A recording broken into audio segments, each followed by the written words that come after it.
Welcome to the Marketing for Business podcast. This is your host, Scott Wilson.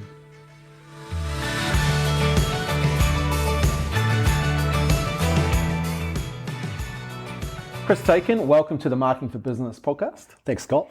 Hey, Chris, I was trying to think when we actually met. I think we actually met through in a client that I had in an older business. I think his name was Colin, and we met through Colin. He was a great, very inspirational business owner and a real person who loved technology, loved getting involved, and I think that's how we met. That's exactly right. And Colin's since retired, Scott. Yeah. I caught up with him just last month. Yeah. He made me breakfast up in Nelson. Yeah. And I do remember those days. Yeah. We used to do videos, and I think he might have passed the video on that we did about our SEO work to you, and then we ended up having a conversation about your businesses. That's right. Hey, let's. I've got some really cool things I want to talk to you today.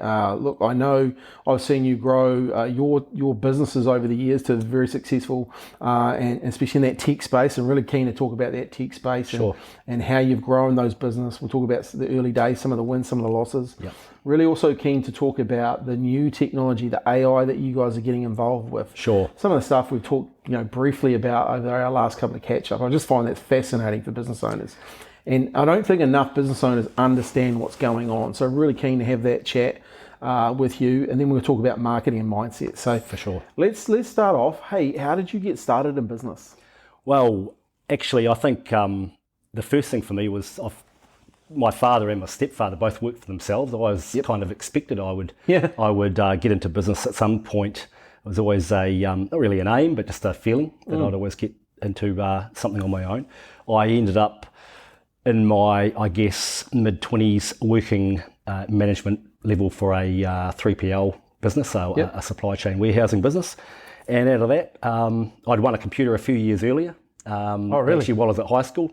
And got into that side of things, and those two kind of things melded together. Yep. And about 96, I left the logistics company and started my software company. Classic. It was. So 96. That's pretty. Like, I was overseas at the time. We didn't have a cell phone, and we only maybe just got email. So that's pretty brand new. Yeah, we're going back a wee way now. It's 26 odd years ago. Yeah. And it was pretty.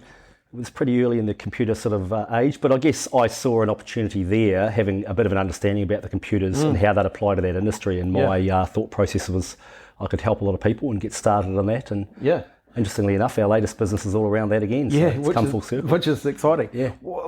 So did you just start by yourself and get going, or did you write down a business plan, or just have this computer and think, right, I know how to make this work, and other people don't?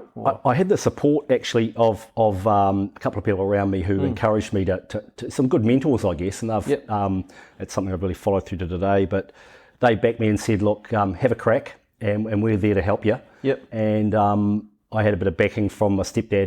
He said, look, I'll look after you, make sure you get paid. Yeah.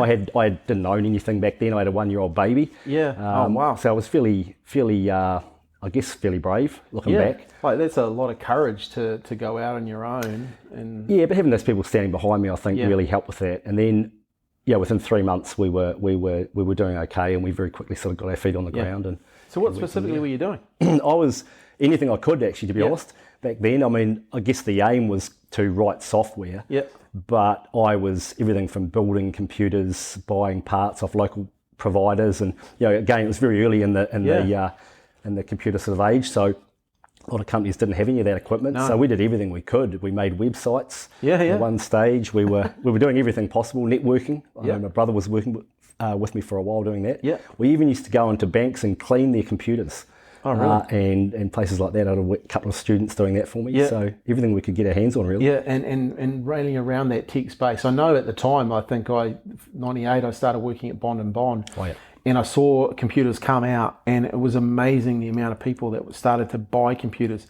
One thing I did notice, though, every 6 months a new model would come out. Yeah. You know, and it might have been like you might have started off with a 64 megabyte and then all of a sudden it doubled in 6 months to 128 or something like that. Yeah. Did you see that happening as well? Yeah, it was, and back then you could upgrade computers, and we don't even bother with that anymore. No. It moves so much faster now. We buy something, your laptop's expense now more than it is an asset, so it's moving even faster today. Yeah, you kind of get to a stage with your laptop. You go, I just need a new one. You don't even worry about. That's exactly right. So you're running that business, and how does that evolve? Like, what's your? That evolves to me getting busier, and I remember I was doing a bit of work. I joined the Chamber of Commerce here, and I remember being referred down to Tip Top Ice Cream. All right. And there's a fella down there, Anton, who was running the warehouse part of it, and he said to me, "Look, my son is he's doing a degree at Lincoln University." Yep. His name was Nick, and Classic.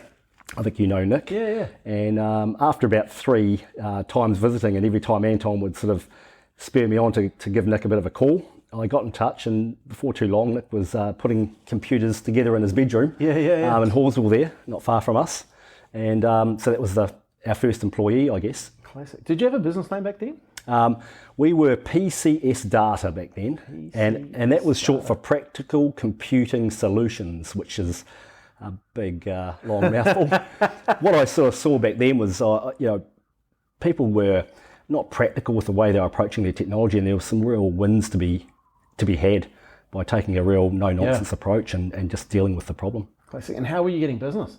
Word of mouth. Yep. That's the only way I got it. It was pretty easy to get business back then, to be honest. It was people didn't really understand computers. They knew there were wins to be had, and so it was more about me being able to do good business, I guess, if that makes any sense. Yeah. I was learning, and they were learning, so it was interesting times. And I guess that the more people you help, the more people were referred, hey, you need to talk to these guys. These guys know what they're doing. So true, and Christchurch is not a big place, and and so we quickly gained a few customers that kept on coming back to us, and their businesses we helped them grow, and vice versa. So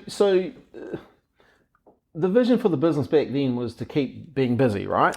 When did it go right? Hey, you and that, because like what you do now is so different, right? Yeah. Like when did the decision around, hey, we've got something, but we actually probably need to get focused on something?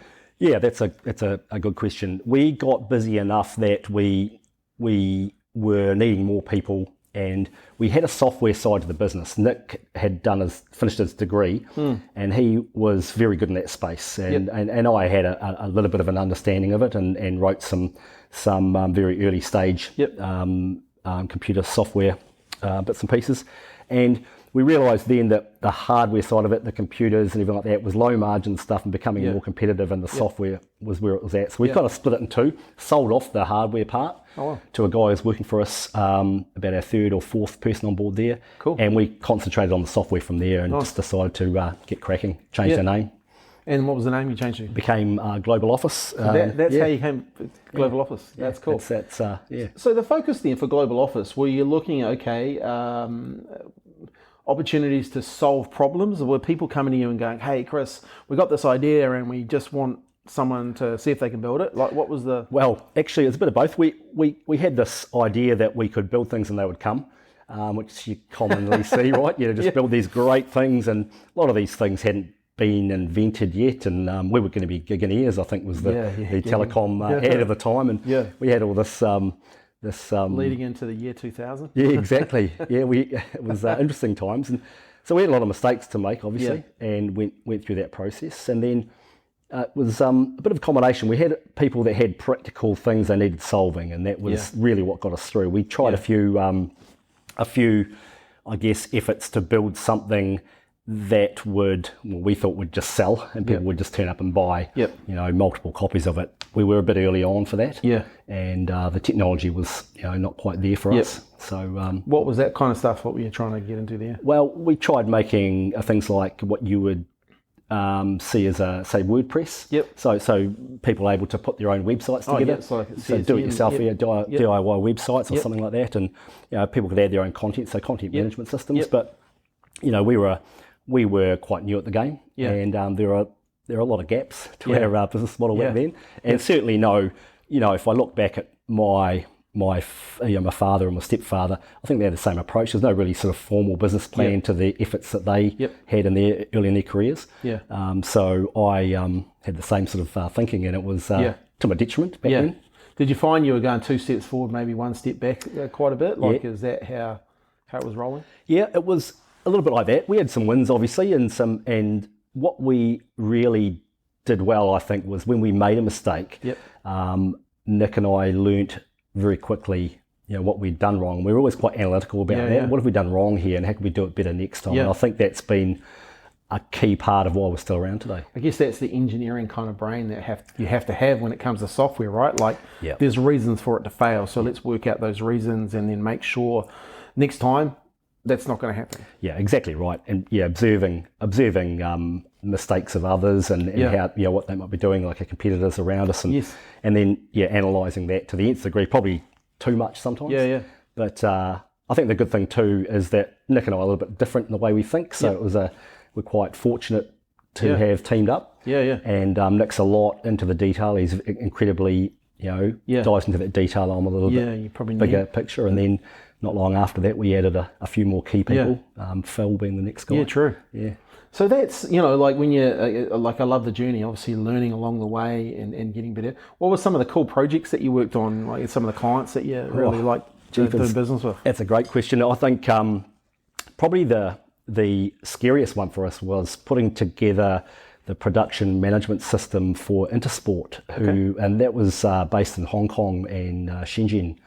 And we did that through the period that the lease on Hong Kong expired. And there was so we were travelling over there regularly. To go through to do that, and that was probably one of the more challenging. And how did you get involved in that sort of stuff? That was really interesting. That was the guy, Swiss gentleman who ran the production system for the world, really, out of Asia.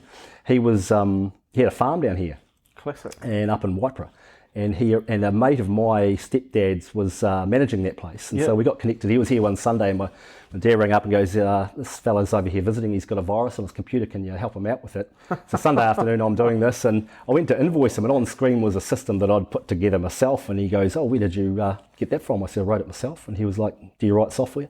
2 weeks later, I'm landing in Hong Kong with all this stuff to do, and Nick and Phil picked that project up later on, and we probably did that for 8 to 10 years. And Intersport, just so you know, it's like I think Rebel Sport, but they're the world's largest. They sponsor the French Open and whatnot. Oh wow! So, it was a great experience for us. Yeah, that's a game changer, right? Like right there, like how to one picking up the phone and saying, "Yeah, I can do it," to your dad on a Sunday, and next minute you're in Hong Kong. It really is, and I think there's a big metric there that I like to think is it's a self-belief thing.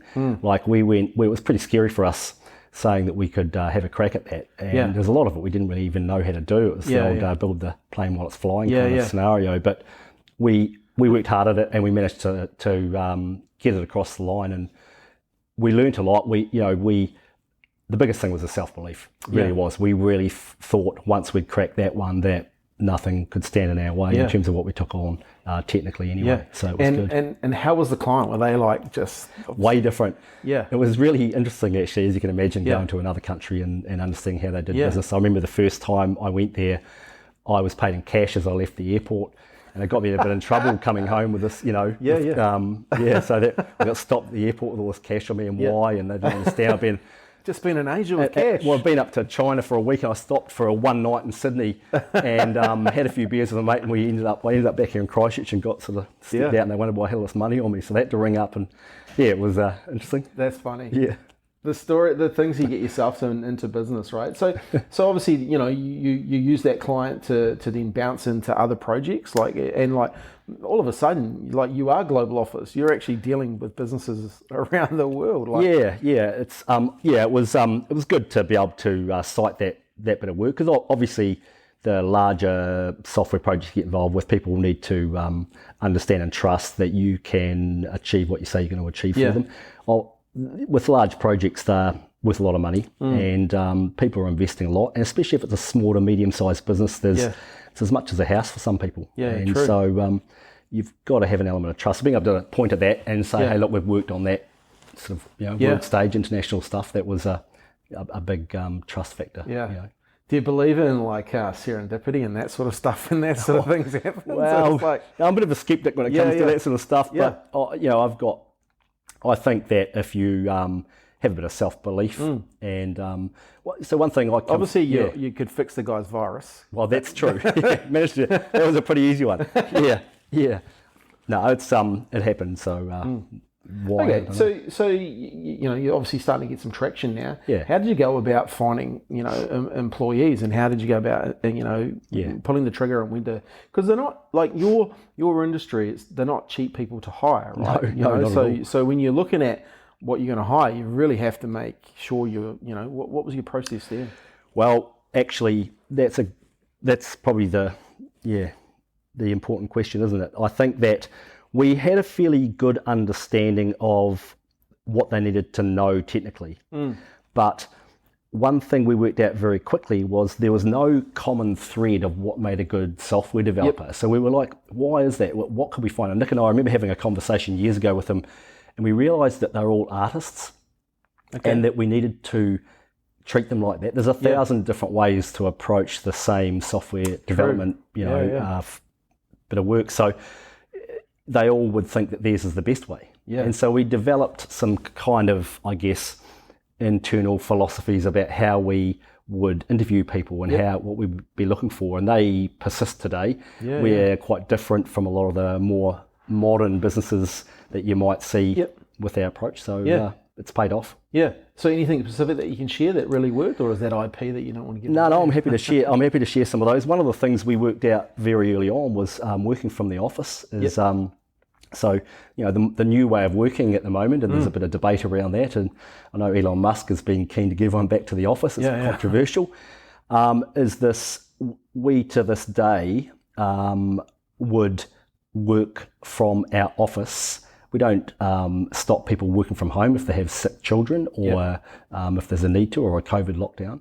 But working together, we recognise that people learn better when they are together in one space, and especially for young developers coming through. I don't think they need another excuse to pull the curtains on their bedroom, and disconnection is a real problem today. But it's as much for well-being. You leave your work behind. One thing that Nick and I found is we were both able to pretty easily pull out 16-hour days to our detriment, and that was not healthy. And so 20 odd years ago, we decided as a business we would work from our office and leave it behind and go home to our families. Nice. And that to this day has, you know, at the moment, I would say we've got one of the more productive crews around for that reason. They come in and do their best work and they leave it behind. And it's not because we don't trust them. We did very well under a COVID lockdown working from home, but that's probably one of the key things. Yeah. And look, I guess when you look at an artist, and an artist would want to collaborate. You know, they want to be around other collaborators, right? And learn, that learning part really gives it.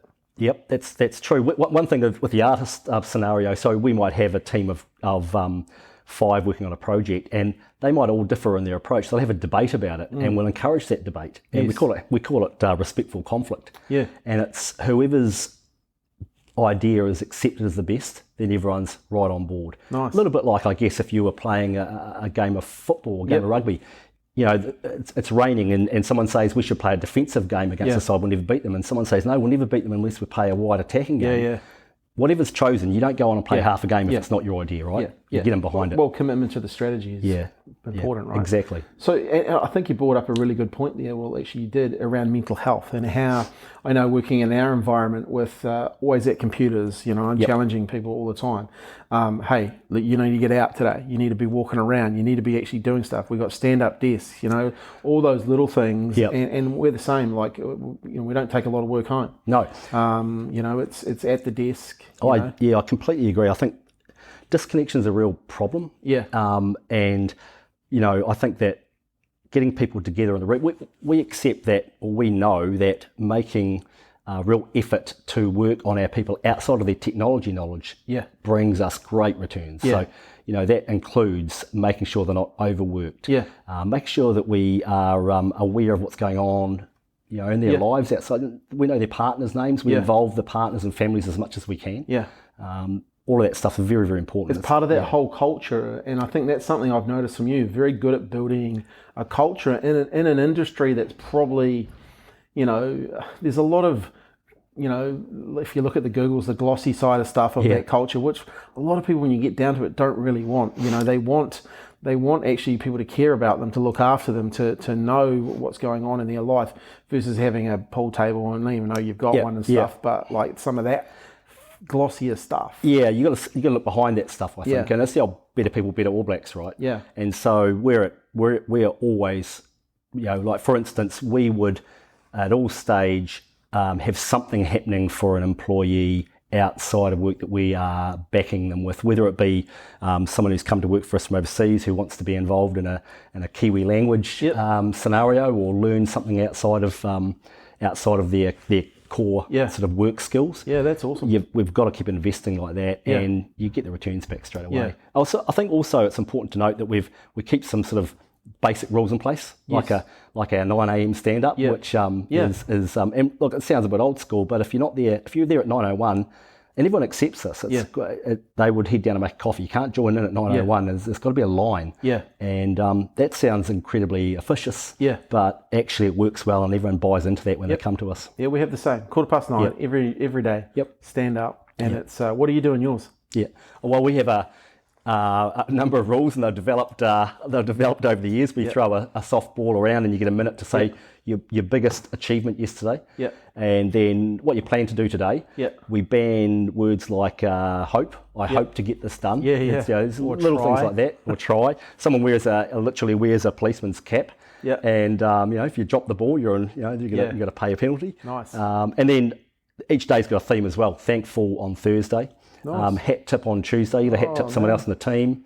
You know, Friday it's catch with your non-dominant hand. We make fun of it, but it's an important factor. It helps, I guess, speak to a group. So I note that some of the more introverted team members we have on board, after about 4 or 5 stand-ups, they start to come out of their shell, and they stand up, and they're proud of who they are, what they've achieved yesterday. That's a real big deal for me. Yeah, it's big. It's for me, that whole hearing other people's wins, because we have a hashtag celebrate your victories. I want my team to be hearing everyone else's victories, and it's not just your business victories; it's your personal victories. You know, absolutely. And it's really cool to hear. You know, I always say to new people that come along wanting to do business with us, my team will care about winning more than most of your employees. Yeah. And they kind of look at me and think, oh yeah, that's a weird thing to say.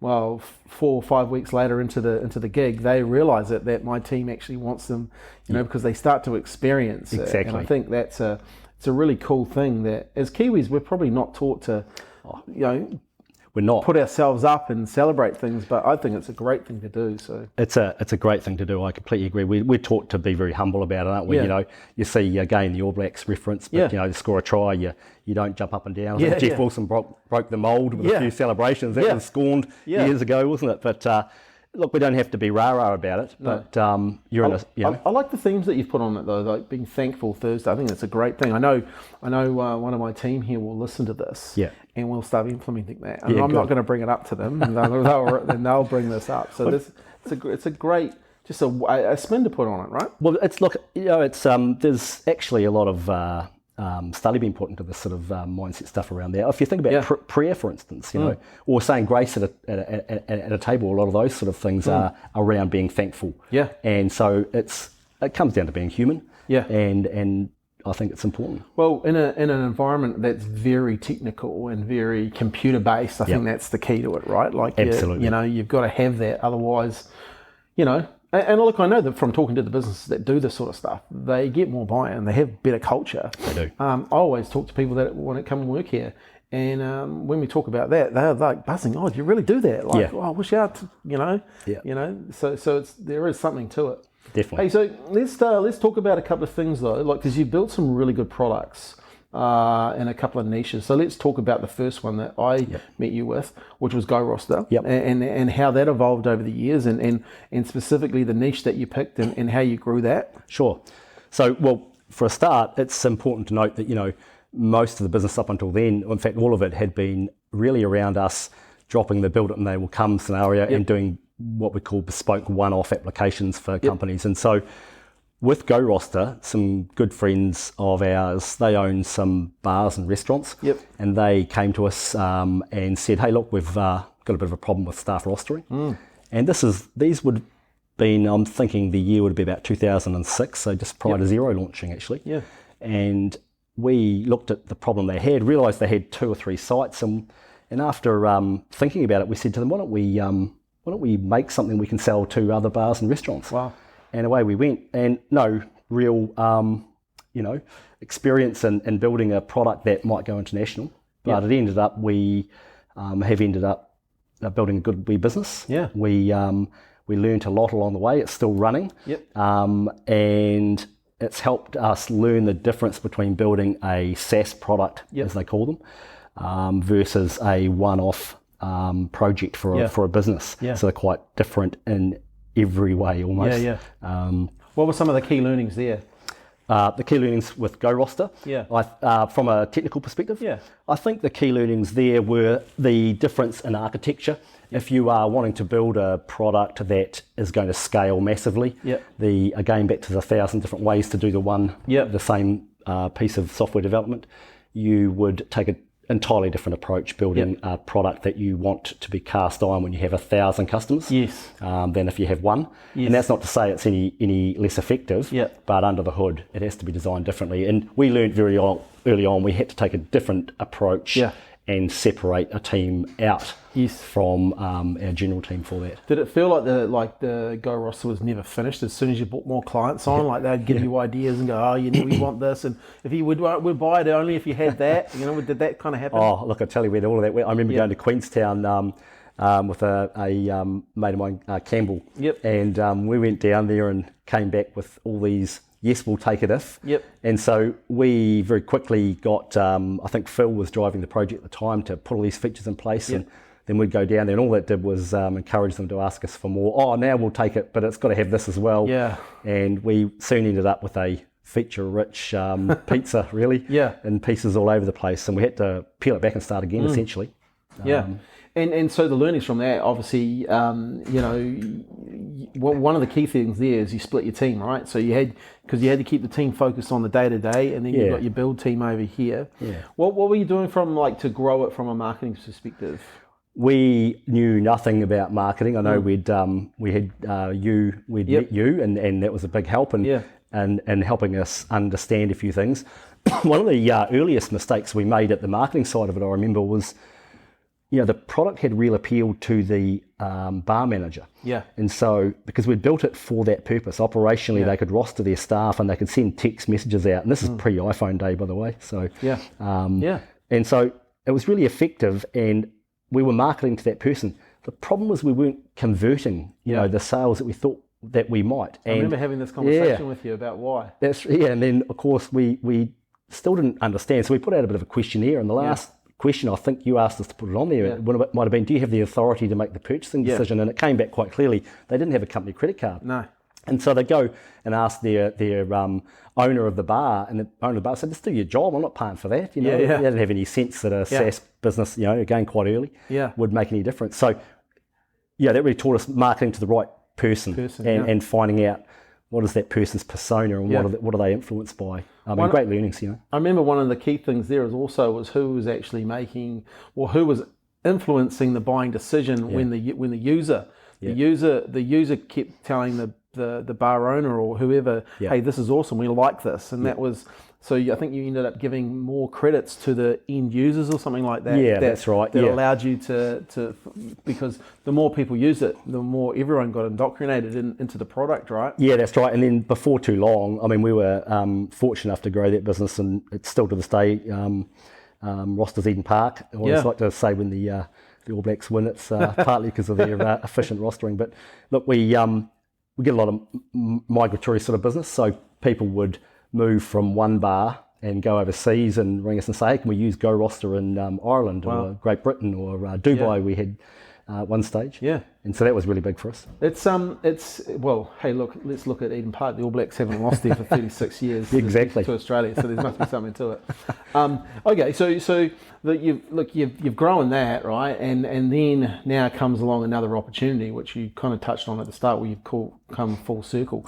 Tell us about Consignly and like what is happening in that business, because you've taken your learnings, and I've seen this, you've taken your learnings and you're really starting to hit the ground running here. Yeah, thanks. It's I think the GoRoster experience has really armed us with a lot of lessons, a lot of learnings that have taken us into Consignly. And Consignly is really about back at that 3PL or third-party logistics business that I worked in. And just, I'm not sure you understand, but 3PL, the third-party logistics space, is when companies get other professionals to look after the logistics of their products. So that would be when, say, an Australian company wants to import products to New Zealand, they might get hold of main freight to unload their containers and physically move their goods and store them. And we concentrate on the warehousing or the storage part, which is a really difficult environment for operators of those warehouses, because they're often working with 50 different workflows and processes, and you know, it's a hell of a growth industry, and it's even been spurred on more so by COVID. And around the world now, timing's great for us. The warehouse capacity is working at 93 to 94% around the world. They can't build warehouses fast enough. Wow. 3PL warehouses drive efficiency and keep the goods closer to the customer. So that really helps with shorter deliveries and therefore burns less greenhouse gases. And often transport companies, like smaller ones in the regions, get asked to perform those functions, and they just don't know what to use. So look, we're in a pretty good space there, and the lessons we learnt with Go Roster and the marketing side of it, and how we build it, taking our time, not pushing back when features are requested. Well, not so much requested, but idiosyncratic. It's a more democratic approach now. You probably don't need that feature, or it's in version It's 2.0. It's always an interesting conversation. There's an art form to handling those conversations, I think, and asking subtly if they can reimagine the way they might approach it. Where do you see the growth for that, like international growth? We have already got a good foothold here in New Zealand, and we've been fortunate to be have some people helping us get into Australia. And we've built it as an international product from day one, as a network first approach. And so we've managed to secure some pretty big players in New Zealand recently that are already overseas. And so that's quite exciting for us. And it's pretty exciting for my team, to be honest. I mean, that's as important as anything. Have you split your team again? So the Consignly is actually a separate business, both on the books and I guess geographically they are 50 metres up the hallway. On the same level here in Christchurch as us, and we all attend the same stand-up and then go our separate ways. But Nick, who I referred to earlier, is now running Consignly, and great little team of talented people in there, and we've started on our journey, and I'm pretty excited about how it looks. And how do you see that growing? Are you starting to leverage the even better technology to exponentially grow that? There's a huge amount of untapped value for customers that we haven't even brought to the surface yet. The collaborative nature of being able to share resource, if you want to opt in, the ability for AI to spot opportunities or to suggest to you where you stand in a cohort, being able for us to upsell services to customers as they require them by looking at the behavioural patterns of others around the world.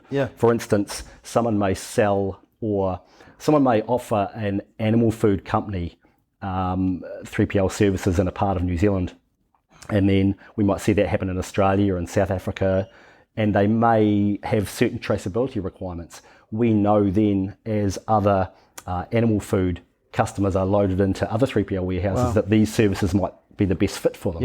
And so we can help point them in the right direction. It's amazing the efficiencies you'll start to get out of, by leveraging that technology, right? How do you relate that to the business owner? Because, some of these freight companies and all that sort of stuff, they're owned by older people and stuff. And have you found any barriers there? A lot of barriers. The biggest barrier, I think, is the linear thinking. So, the industry we're dealing with, that great people and real salt of the earth types. So honestly, I've got the best job in the world traveling around New Zealand, meeting these people, and it's wonderful. You get there, but I have to bite my tongue sometimes because obviously I talk fairly quickly. That's one thing, but they they sort of perceive that technology moves at a linear pace, and yet it is absolutely accelerating. And the things that we will be able to provide these people over the next couple of years, I can't even talk to them about yet. No. But there's enough value there, which is great, and it's exciting, and we offer get them on the journey as you go, right? Yeah, there's they do. I think being in New Zealand too actually does put us. We haven't got a country right next door to us that we can sort of compare ourselves against, and being over here often stops a lot of international products software-wise coming to New Zealand. Yep. So a lot of the supply chain here in New Zealand is poorly served with old technology. So it's quite good for us to put ourselves side by side with some of that, and so they can see where it sits. It's a great place to grow a business from, right? Oh, look, we have some of the best people here in New Zealand in that technology space too. I mean, I think, and I've been fortunate enough to have people from all over the world come and work for us, and every time that happens, you kind of get a sense of how fortunate we are to be from here. Yeah. Hey, so one of the things, because you talk about AI and artificial intelligence, and I know we've talked a couple of times, and we're on the global office side still, you're dealing with some pretty impressive technology. We were talking the other day about, is it GTP3? Oh, yeah, and some of the things you were telling me there, especially that, I don't know if you can talk about it on the podcast, but the midwife stuff and how that the grouping of that contextual information, because I think business owners need to understand like a practical, and because the way you gave that example, I thought that's really practical. And if I was listening to that as a business owner, I'd go, "Wow, what could we do practically?" Because I think a lot of business owners hear artificial intelligence, they hear all this sort of stuff, but they don't actually think, well, how it could help them. There's some even in the last 12 months, the tools available to us, to augment our customer systems with added value is phenomenal. And the one you're referring to there it's Elon Musk's neural network. And it's what they call an LLM, or a large language model, AI, I guess. And it's a tool that is very well versed in handling language, just like it says in the name. And practical uses for that. So some of the stuff you just referred to before was around being able to gauge a large amount of people's feedback very quickly. So, one client... So written language. Written language, exactly. So let's say we have a client and they might have previously have 1,000 employees or members, and they might have previously sent a letter out to them or fired an email, tell me how you feel about this, so we can gauge our membership's thought process. What we can do now is use the AI to look at the context of what someone has written, and very quickly, within seconds, start to provide feedback to, say, head office of whether they are negative, positive, or some of the key words that are coming out of it. Or, as I might have mentioned the other day, I could use the same AI to look at the email traffic or email conversation between you and I last how many years, and then ask it to put together an email for me to influence you to buy something. And so it would look at how you react to my language and that kind of thing. It's pretty practical. There's some real... Mine would come back, be very short and direct and to the point. That's how I like it. But so because when I was talking to you about this, and I thought this is a really good thing to share, and this is one thing I want to get the listeners to understand. This is about speed, and this is about leverage, and this is about providing information back, and basically in real time. Because previously, what would have taken, say, 3 weeks to a month, you can now deliver back with probably better learnings in maybe 5 minutes, if less, even real faster than that. So true. There's lots of practical uses that would you could now do within seconds or minutes that would have taken a heck of a lot longer. And the key for the business owner listening is, and why you should use that, is your competitors aren't using it yet. Well, that's very true. And so there's an edge in the marketplace to be had, right? Like, you can start to use this sort of stuff to get an edge in the marketplace. And only a couple of years ago, it would have been unheard of, or very, very difficult and expensive to get hold of that kind of technology. It's really become so cost effective now. And the reason for that is building these AI tools costs a lot of computing power, and the companies that are making them, whether that be Google, Facebook, who've all got their own limited releases of these types of tools, they're doing this to help them pay for the development and ongoing computing power to make them work, essentially. So we're seeing them pop up more and more, and these are individual AI tools, very good at doing individual tasks, whether it be computer vision. Most of your listeners would have heard of computer vision, say Tesla driving along needs to determine whether it's a cat running across the road or a child, to make the decision very quickly. What is that object? And that's another AI tool that can be used very easily. I find it fascinating and always looking to hear more about this and the practical implications of how a business owner uses it, because you can't be asleep at the wheel today. Well, you probably can be in a Tesla sooner or later. Well, that's true. but you can't. When it comes to your business and the efficiencies you can get out of your business. I think you really have to have your eyes open. You do, and I think you've got to be constantly revisiting it because it's moving so fast. And we're very fortunate that we have the opportunity to go and talk to customers we had for a long time. Quite regularly, and sit down and say, right, what's the next 6 months and a year? Look, these tools are now available. Here's where we can take it from here. And we're pretty proud of the customers we've had for a heck of a long time. We are able to provide value to those guys to stay ahead of the competition, basically beat them off. It's great. It's awesome. That is, you're kind of like the secret weapon behind, right? Because you just know there's a huge amount of leverage that you can provide your business with technology. It's never been more available. No.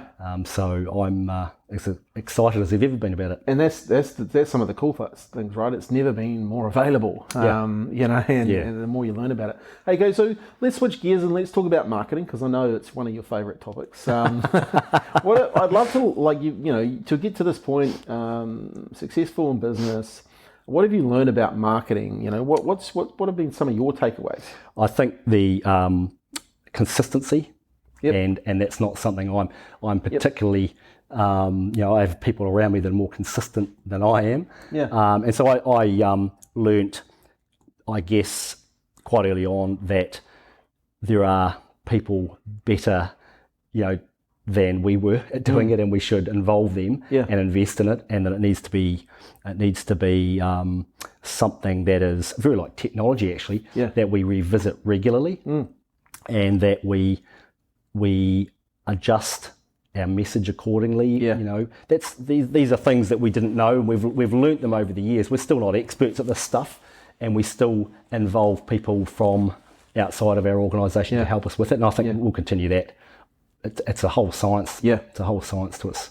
I think adjusting the message is really, really key. I was talking to a business the other day, and they had 8 different areas of New Zealand they were doing business in. But they were using the one message. Right. And they're dealing with country people. And city people, and then parts of the city who have a different way of kind of living, but they were using the same message. And I said, guys, the reason you're not relating to a lot of these people is you're using one message. And these people that live in the farming area, they don't care for what that message is that you're saying. No, it's so true. And it's so true. So they went away, and they kind of really looked at it, and they went, man, they just haven't adjusted to that. Yeah, especially in our game. I mean, you might be able to sell telecommunication services or something more, on that level across the country with a similar message, but certainly with something that we might do, bespoke software development at Global, that's it's going to be different trying to convince someone, say in Hokitika, than it might be in the central business district of Auckland. It's so quite different. You must adjust your message. What else have you learned? What about technology that have you learned? Well, measuring. I think that's something you taught us a long time ago, and understanding that we've got to, whatever marketing we put out there, we've got to be able to measure the success of it. And what's working, what's not working. We're at pains these days to really, and we're still pretty good at that, of how did you find us? And what made you buy with us? And what did you think was good or bad about the way we delivered our message to you? That's something that we are big on. It's smart finding out those things, right? Because you can then start to use that back in your marketing message. And a lot of the times it's those little things that you've mentioned. It is. I think the other thing I think I should add there is knowing our competitors. I'm one for, if I'm sitting up late at night doing something, it's looking at what they're doing and understanding where the gaps are, knowing how do they approach this and how do they approach that, what can we learn from that. I think that not understanding your competition is and where do you go to do that? Like, do you... Well, everywhere I can, actually. Looking at their marketing for a start, understanding how many employees they might have, what customers they have, why they might appeal to those customers. It's often, for me, not about the technology so much. That's, again, someone else's department. I like to be over the human stuff. We do a lot of that for our clients. So we'll go and look at the competitors, and I call it active listening. So we'll go into the competitors' marketing, and we'll go in and we'll look at their LinkedIn comments. We'll look at all their Facebook comments, their Instagram comments, and we'll look at maybe the Google comments. And we're looking for common denominators and things that are going on. And it's active listening. And we do the same for our clients. We'll be listening to stuff that's going on. But you can quickly look at patterns and see things that the market's saying, which gives you opportunities, obviously one for content, but also one for then talking back to that market too, because each of those markets has a way of communicating to people as well. So it's a great way to actually get some intel. It is. I think the speed of implementation is key as well. You can talk a wee bit about that, and I think that's something that gets lost on people. I just actually did another podcast. I've called it, speed marketing. As a lawyer that we deal with, and he's been very good at learning and implementing. And I think a lot of businesses might learn something or hear something but never implement. And I think something I've seen you guys do is you implement. And I think that that speed, as you say, it's about adjusting and making those quick adjustments, learning, repeat. You go back, several years ago, I remember a mate of mine working at a car finance place here, and this is going back to the mid-90s again, and him saying, they put a radio marketing thing in place, and it was 2 years. At the end of that 2 years, it showed consistency. They really became quite a success. But he said after 6 months there was nothing. Well, 6 months is a lifetime now, right? And so it's really about looking at things monthly and sitting down and reviewing a lot more regularly. The world changes so quick these days, doesn't it, Scott? It does, and also where you can market to people has changed, right? Like that's constantly changing too. And making sure, well, it always comes down to though, like I always say to people, consistency message plus frequency of reach to create relevancy. And I think, the first two you can control, right? You can control your consistent message, and be very clear on that. And that to some degree, when you have frequency of reach, people get to know you and like you. And over time, because of your frequency, they get to trust you.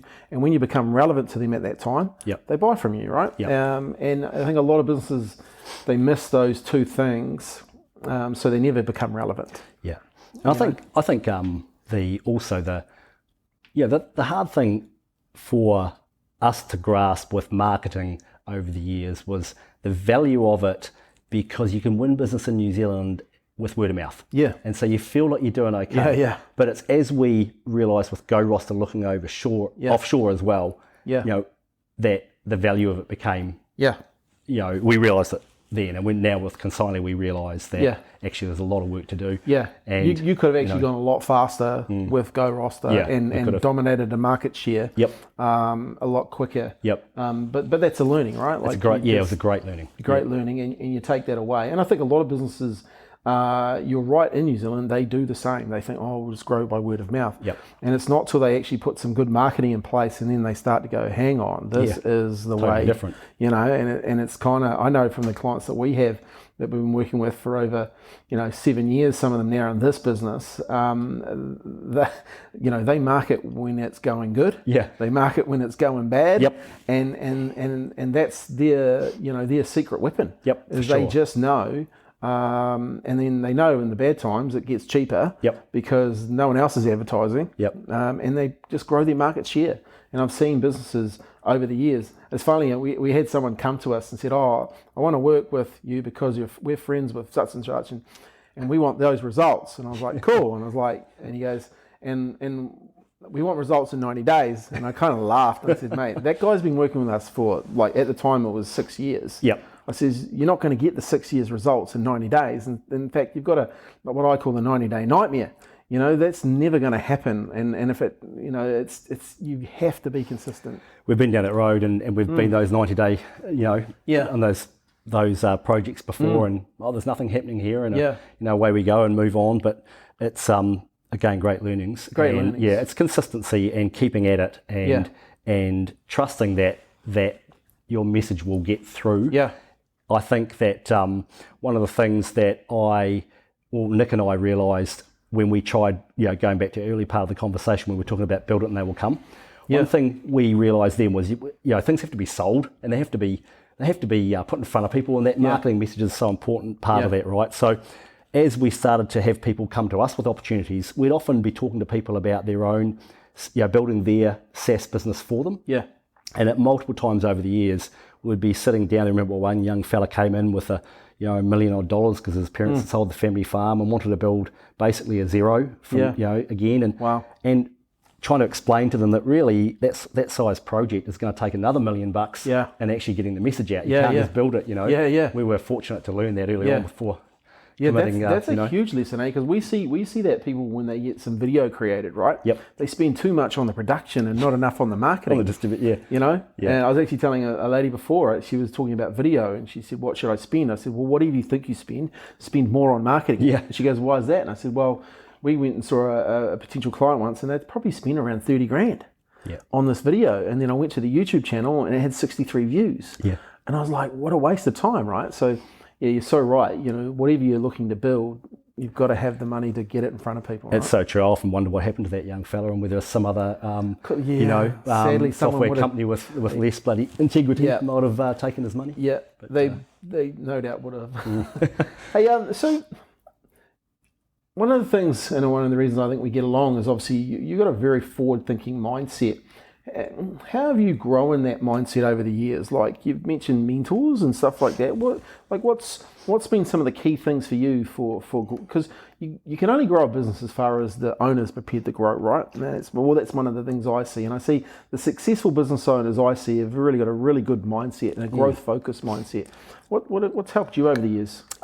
I think what's helped me first and foremost is I'm fortunate enough to be in a game where I'm continually having younger people around me, and so trying to learn from every person that comes through our door, and developing, I guess, a set of personal philosophies is important. Yes. And you've got a couple of really good things. I like to do that. I think that I'm known around the offices as Mr. Philosophy or Mr. Analogy. I'm always putting them together. I love it. Nothing like a good analogy. I think the mentors thing is vital. I mean, I mentioned that I started the business up with the encouragement of my stepdad, my dad, and some other people around me, and that was I've continued that. It's really important, I think. So we've got. I'm thinking about some of them. Most of them are retired gentlemen now, actually, to be honest. The 3 or 4 I catch up with. Colin was when he was living local here. Count him as one of my mentors. And what do they sort of teach you that really stuck with you? Yeah, that's a really interesting question. I guess it's like any book you might read. Often you'll sit there for an hour and there'll be 2 or 3 bits of gold, and 90% of it you could take or leave. But it's probably they've been there and done that and learned some lessons. So it's more about what mistakes they've made, I guess, than encouragement or anything like that. I mean, I think I was fortunate enough to be brought up that, to be a confident person, and you're as good as anyone. And that's a real Kiwi thing, right? That's one of the reasons why we make such good software people, we will actually have a crack. You know? And so it's more about learning what they got wrong, and where the mistakes were made, rather than the other side of it. And that's you can learn a lot from just listening, right, and just asking good questions, hearing their story. And not being afraid. And this is one of the things I've learned over the years, and even talking to the business owners I've been speaking with on the podcast, is most business owners are actually willing to share, and I think that's the key as well. Like, if you're a business owner sitting there and you're going through some issues, or you need some help, like just go and speak to people and have a chat. So true, so true. I think early on with Go Roster, I remember someone saying, "Oh look, New Zealand's such a great, it might even be yourself actually, New Zealand's such a cool place. We're small enough that you can get in front of anybody." Yeah. I mean, anybody. And I was just so rapt that there's a mate of mine, Ben, was helping me out, and he managed to very quickly refer us on to 2 or 3 people. And not sitting here, I was the CEO of this company and this company. I couldn't believe it. It was fantastic, Yeah. But I worked out actually talking to those few people that they weren't really any different to anyone else. Yeah. And that's kind of formed, helped me form a few things. There's no special, no remarkable human beings. We're all pretty much the same, and we're all winging it. Yeah, I remember meeting one of the most high-profile entrepreneurs in New Zealand and coming away going, seriously, if he can do it, like anyone can do it. That's right. I think, that's actually, I'd say the last year or two for me, that's probably been my theme. Yeah. Is especially when I've got a team there that's they're really hungry for success. Yeah. And they're working hard, and nothing would be more gratifying for me than to see them do well. Yeah. Is explain to them that actually they're as good as those guys up the road. And do you see yourself as a bit of a mentor and a bit of your role as a bit of a coach now inside the business? Like, are you a sounding board for a lot of people? Like, I think so. I pretty much spend my day talking like I am with you now to the team. A lot of my work now is around supporting people in their roles and discussing where they're at and where we want to go and liaising with outside providers and people like that. So that suits me. I love doing that. Yeah. I mean, that gets you up, eh? Gets me up. Yep, absolutely. Get up, early riser. I grew up in a rural environment and so I've always stuck to that. And big breakfast, most important. I've got to eat a roast for breakfast. So that's talking and that's important. Yeah, keeping those communication lines open and I guess, being a sounding board for people in this industry is really, for you, in your industry is very, very important. Yeah, encouraging them and, giving them confidence. Yeah. And it's just really what I was fortunate enough to have when I was, younger. I think, I was thinking about one day, what is my special skill? And I broke it down as the confidence, giving people confidence. Yeah. And I think that's, as a gift, that is one of the coolest things you can give people, because if you can get people just to believe in themselves a little bit more, absolutely right. And I see it. You see it with your kids, right? You make them feel confident, and you show them how they can be more confident, and give them examples of where they have been confident. And then I think you bring that into the business environment, and I really believe, and you can have your take on this, is the business is probably the best playground for personal development. 100% right, I think. So we would have, we've had a few team members over the years. We're all different people, and some have come in and struggled a little. And we've got a bit of a philosophy around that their success is dependent upon us, really. Whether they fly or die is really down to us. And so we have worked extra hard with those people, and nothing is more of a win for our team to see those people rise, you know. And I know, we've had, there's been 1 or 2 stories where it's been really hard for the team to be distracted somewhat, to have to help out more. But when people are able to do that, when the team's able to do that, being able to give and help someone else succeed, it's very gratifying. It's a great thing to be able to do. It builds a stronger environment too, but also it lets other people know that people are here to help them and pick them up, but also the people that do the helping get a lot from it, right? Yeah, absolutely. I was looking at some charts and graphs this morning. There's a bit of a meeting I had with one of our people around some metrics we were looking at. Yep. And graphs all over the place, but I said there's a important metric that you can't draw on a graph here, and that's self-belief. Yeah. And I said, so true. And we picked up a really decent sized client for Consignly recently, and that's brought a huge amount of self-belief to the team. Yeah. And that's fantastic to see that confidence. Yeah. That confidence building. We can do this. Yeah. That kind of attitude. And look, having that focus where everyone's being lifted, right? It creates a greater business environment, a great where people start going, hey, I'm coming to work and I'm doing something cool, right? Like I'm coming to work and I'll have a crack, and if I drop the ball, I'm not going to get kicked up the ass for it. That's how many. I love it when I see competition, or hear people talk about that. It's like, what are you doing? This is great for us. But surely people don't really do that, do they, Scott? But I think they do. I think they do, mate. And look, employing, we've employed a number of people recently, and you're hearing some of the stories of how other people, other firms are treating people and stuff, and people just hate being micromanaged these days. But you've still got to give people, I say, hire good people, get out of their way, but give them what your expectations are, and manage those expectations. But don't get in their way and try and micromanage. And I think, and also, I know from Rebecca, who looks after our marketing, she's just like, am I allowed to do this? I'm like, of course you are. Well, that's why you've been given the job, right? Because we believe in you, right? And there's so many rules, and a lot of the. We're fortunate to be the size we are, a medium-sized company, I guess, and it's simple messages. Here's where the line is. Just, there's the line over there. We both agree on that. That's fine. Go for your life.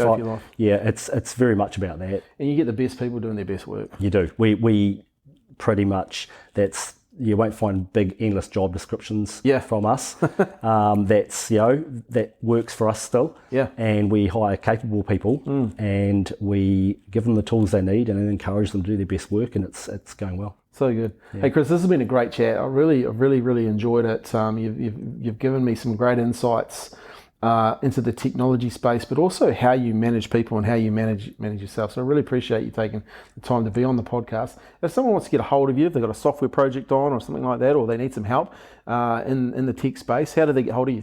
Absolutely. They can go to our website, weareglobal.co.nz. They can email me at chris.tacon, Tacon, at consignlyhq.com. Cool. So, hey, if you've got a project out there you want to get Chris or his team to look at, or if you actually have a tech company and you want to just have a chat with Chris, I know he's open to that sort of stuff these days. Connect with him. Appreciate you being on the podcast, man. I look forward to having you on a guest when Consignly's gone really global, and we can have another chat about growing a global business. I look forward to it, Scott. Thanks, mate. Thanks for your time. Cheers. Hi, Skolson here again. Hey, thanks for listening to the Marketing for Business podcast. Hey, we're on a mission to share these episodes with more business people, so please feel free to share the podcast. Head over to our website, www.getdigitalinfluence.com for more episodes, and we really appreciate you listening. Thanks for your time and have a great day.